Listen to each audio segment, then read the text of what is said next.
seen a document circulating on Facebook. I think that was 2 to 3 days ago. Or sometime last year in December, I was contacted by a lady who was selling weight gain supplements. At the time, she was selling my weight gain supplements. Although I've noticed in the last few days, she's diverted from that. She's now selling several other things, but I personally am not in support of. So at the time, she contacted me because she was selling weight gain products and then she needed a brand ambassador. We talked back and forth several times and then I provided her my contract, which was in December. I think I was charging around 8.5 for a few of the services which she asked for. So this person contacted me and then we agreed and then she paid partly for the services. After receiving that payment, I started to advertise for her. I think I advertised 2 or 3 times. And I have the screenshots because each time I advertise for a different brand, I like to keep record of these things just to avoid some squabbles in the future. So I advertised for her like 2 or 3 times. And then after advertising, the second time I advertised, I received, Facebook has restrictions. You don't just go around posting things anyhow. There are restrictions and there's a standard that you need to follow. So the second time I advertised for this lady, I received a notification that I had been barred or temporarily, restricted by Facebook for having advertised in the way which we did. And at that time, I was just starting, so I didn't even really understand how Facebook worked. So I got back to her and I told her, listen, this is what's going on. We have been restricted for I think it was 48 hours. Yeah, we have been restricted for 48 hours because of this. So as you supply us with your content, let's change how we phrase certain things, or let's make it a bit more Facebook friendly. And we moved on from there. Unfortunately, not long afterwards, I was contacted by Zama. And basically, the way the conversation went was, I was being asked if these products were licensed. And unfortunately, I think, till to date, I'm not sure what the registration status is now. But at the time, the lady in question was not registered, which made even advertising of these products on my part illegal. So I contacted her after having that discussion with the necessary authorities. And I asked her to say, listen, for me, I'm being called and I'm being asked if you guys are licensed. What is the registration status like? Are you guys licensed? Are you guys working under the laws of Zambia? And she came clean and said, no, in fact, I'm learning about this whole registration thing from you. And we parted ways properly. I told her to say, listen, as time goes by, because I think it takes, if I'm not mistaken, 3 months to get licensed, and our contract was for a year. You can always come back and we can pick up from where we've stopped. And we parted ways properly. I think it ended at that. I actually also had to go to Kawata police to explain the same situation. So 2 months down the line, I took pictures for another brand that I used to be brand ambassador for. And then the lady selling these products got those same pictures and then posted them on her page again. And at that time, you need to keep in mind that I had already spoken to the necessary authorities and they were on high alert over the same issue. In fact, as we speak, they are looking for her. So that's how come she used those pictures from a different brand to advertise the same product that I had initially told her to say, this is illegal.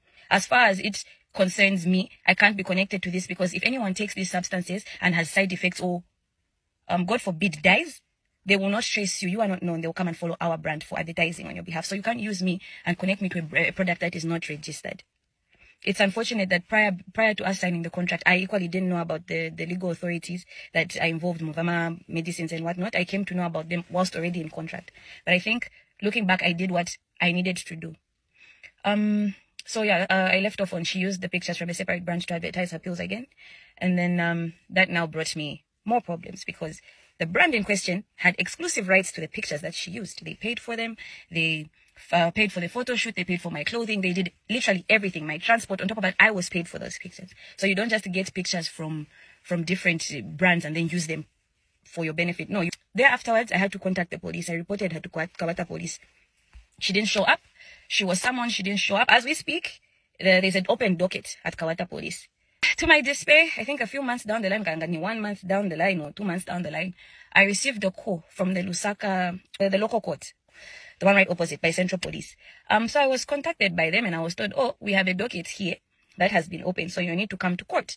This docket was opened by the same person who I'm trying to address as we speak, no names mentioned. She was suing for compensation for insults. So I went to local court, pa Boma, but early this month, and she didn't show up.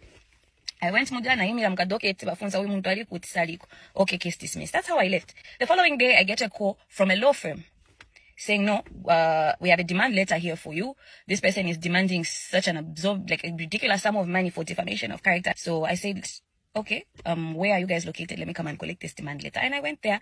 Whilst at the law firm, these lawyers tried to force me into signing documents. I told them I can't sign a document under duress. I don't know what I'm signing. I need my lawyers to look at these documents as well before I sign anything. It was a squabble for a good 5-10 minutes. They started asking for pictures. At the time I was with my husband. They started asking for pictures. It was just a whole ridiculous situation until we got the demand letter. And then I submitted it to my lawyer, who responded to them. And I didn't get a response from them. 2-3 days ago, I'm having lunch. And then I'm seeing, I think that was a statement of claims. I don't even know what these legal things are. A statement of claim or something like that circulating on social media. So as it stands, I'm here to inform you guys that I have not received that document yet. I'm waiting for it. Please deliver it. You guys have my number. You know where I stay. You know exactly where I'm found. Or better yet, let the lawyers deliver the document to my lawyers. We don't even need to be in contact. To clear the air, I was given those things to advertise. I have not taken any supplements. I still have both. She gave me a male sample and a female sample. All those are going to be submitted to Zamra. I'm taking them. I'm on my way as I speak. Otherwise, I have not used them. I think my body is my body. I don't owe you guys an explanation. You don't owe me an explanation either as to what you take into your body. But in all honesty, I have not taken those pills. I know a few people who took them and have had terrible side effects. So it's at your own risk. I distance myself from them. I am in no way connected to that brand. I beg you in the name of God. It was a contract gone wrong.